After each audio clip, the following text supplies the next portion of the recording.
Summer of escalation, rising tensions on the Israel-Lebanon border. The summer of 2025 was a time of growing unease in the Middle East. The region, already fraught with historical conflicts and political instability, saw a significant uptick in tensions. The Israel-Lebanon border, always a potential flashpoint, crackled with tension. This border, a line of demarcation between two nations with a long history of conflict, became a focal point of international concern. Hezbollah, the powerful militant group based in Lebanon, had been steadily increasing its military capabilities. Their training camps were bustling with activity, and their parades showcased an ever-growing arsenal. Their rhetoric against Israel grew more and more hostile. Speeches by Hezbollah leaders were filled with threats and vows of resistance, fueling the already volatile situation. Along the border, skirmishes and exchanges of fire became more frequent. These incidents, often small in scale, had the potential to ignite a larger conflict. Israeli civilians living near the border reported seeing Hezbollah operatives moving weapons and constructing fortifications. The sight of armed militants so close to their homes created an atmosphere of fear and uncertainty. The situation was a powder keg waiting for a spark. Both sides were on edge, and any miscalculation could lead to a full-scale war. Israeli intelligence agencies were working overtime to monitor Hezbollah's activities. Analysts pored over surveillance footage, looking for any signs of an imminent attack. They knew that the group had amassed a large arsenal of rockets and missiles, many of them supplied by Iran. These weapons were capable of causing significant damage and loss of life. These weapons, some capable of striking deep inside Israeli territory, posed a grave threat to Israeli cities and infrastructure. The potential for widespread destruction was a constant concern. The Israelis also knew that Hezbollah was developing more sophisticated weapons, including drones and anti-tank missiles. These advancements made the threat even more complex and difficult to counter. The situation was becoming increasingly dangerous. Military planners on both sides were preparing for the worst, knowing that a single incident could escalate into a major conflict. The Israeli Defense Forces were on high alert. Soldiers were stationed at key points along the border, ready to respond to any provocation. They reinforced their positions along the border and conducted regular patrols. These measures were intended to deter Hezbollah from launching attacks and to reassure Israeli civilians. The Israeli Air Force flew reconnaissance missions over Lebanon, gathering intelligence on Hezbollah's movements. These flights provided valuable information but also risked provoking a response. Israel also deployed its Iron Dome missile defense system to protect against rocket attacks. This advanced technology had proven effective in intercepting incoming missiles, but it was not foolproof. The message was clear. Israel was prepared to defend itself against any aggression. Military exercises and shows of force were intended to demonstrate their readiness and resolve. As the summer wore on, the situation continued to deteriorate. Each skirmish and exchange of fire added to the tension, making a larger conflict seem increasingly likely. Hezbollah launched a series of increasingly brazen attacks against Israeli targets.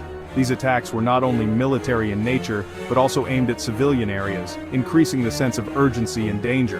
Israeli civilians were injured, and there were fears that a major escalation was imminent. Emergency services were on high alert, ready to respond to any incident. The international community watched with growing concern, urging both sides to show restraint. Diplomatic efforts were underway to prevent a full-scale war, but the situation remained precarious. But the drums of war were beating louder, and it seemed only a matter of time before the situation exploded. The world held its breath, hoping for a peaceful resolution but fearing the worst. Unveiling the threat intelligence findings and Hezbollah's arsenal. Deep within the Israeli intelligence apparatus, analysts pored over satellite images, intercepted communications, and reports from informants. These dedicated professionals worked tirelessly, often around the clock, to piece together fragments of information that could provide a clearer picture of the threats facing their nation. The picture they pieced together was alarming. Each new piece of data added to a growing mosaic of danger, revealing a complex and well-coordinated plan by Hezbollah. Hezbollah, it seemed, was preparing for a major offensive against Israel. Their preparations were meticulous, involving extensive military drills and the accumulation of a significant stockpile of rockets and other weaponry.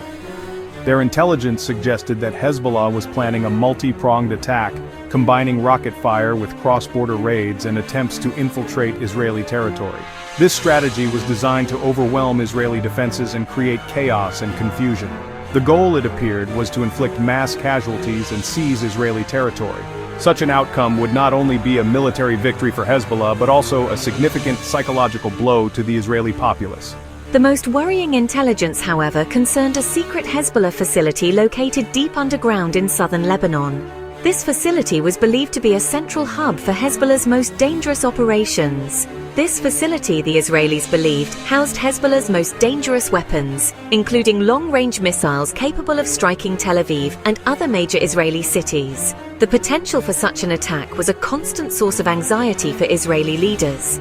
The Israelis had been monitoring this facility for months, but its exact location and the extent of its arsenal remained shrouded in secrecy. Despite their best efforts, the intelligence community struggled to obtain definitive information. The discovery of this facility with its hidden depths and unknown capabilities added a new layer of urgency to the situation. Coupled with the increasing boldness of Hezbollah's attacks, the threat level was escalating rapidly. Each new incident seemed to embolden Hezbollah further, making them more daring and aggressive. This sent shockwaves through the Israeli government. The leadership was acutely aware that they were facing a formidable and determined adversary. It was clear that Hezbollah posed a more serious threat than previously thought. The scale and sophistication of their preparations indicated a level of capability that was deeply concerning. The Israeli leadership knew they had to act, and act decisively, to neutralize this threat before it was too late. The stakes were incredibly high and the margin for error was slim. The question was, how? How could they effectively counter this threat without triggering a full-scale war? Prime Minister David Levin, a seasoned politician known for his calm demeanor and strategic thinking, was at the center of this crisis. He found himself facing the most critical decision of his career. The weight of the nation's security rested heavily on his shoulders.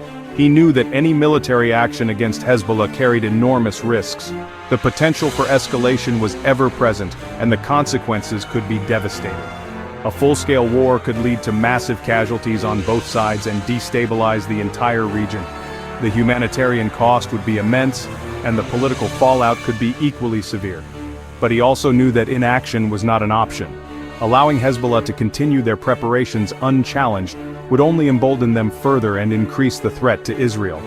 Hezbollah's growing arsenal and aggressive posture posed an existential threat to Israel. The balance of power in the region was at stake.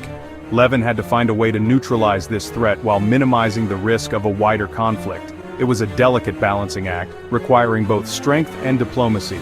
The international community watched closely, aware that the decisions made in the coming days could have far-reaching implications for the entire Middle East. For the people of Israel, the threat was not just a distant political issue, but a very real and immediate concern. Their safety and way of life were on the line. As Prime Minister Levin prepared to address the nation, he knew that his words and actions would shape the future of Israel. The path ahead was fraught with danger, but also with the hope of securing a safer and more stable future for his people. The War Room. Prime Minister Levin's decisive call to action.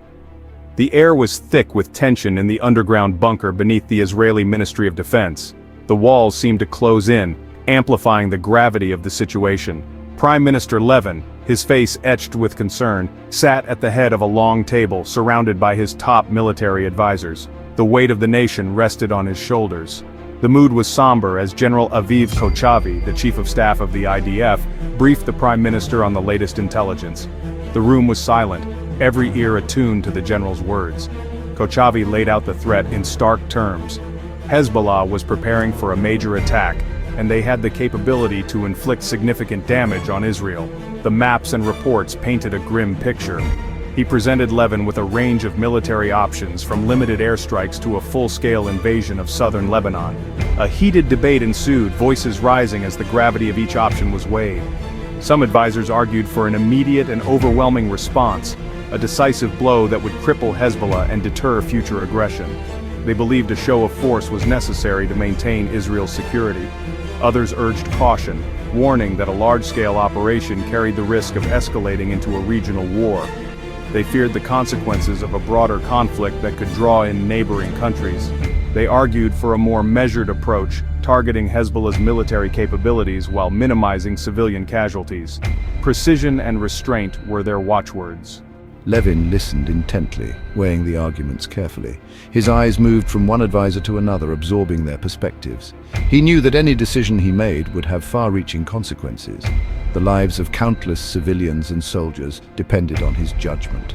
A successful operation could significantly degrade Hezbollah's capabilities and restore Israel's deterrence. It could bring a sense of security back to the nation. But a misstep could plunge the region into chaos. The stakes were incredibly high and the margin for error was slim. After hours of deliberation, Levin made his decision. The room fell silent as he prepared to announce his course of action. He authorized a limited but decisive military operation, codenamed Operation Iron Fist, aimed at destroying Hezbollah's most dangerous weapons and infrastructure. The plan was bold, yet calculated. The operation, he stressed, would be conducted with the utmost precision to minimize civilian casualties. Every effort would be made to avoid unnecessary loss of life. The order was given. The wheels of the military machine began to turn. Operation Iron Fist would commence in 72 hours. The countdown had begun. The Israeli military machine, primed and ready, swung into action.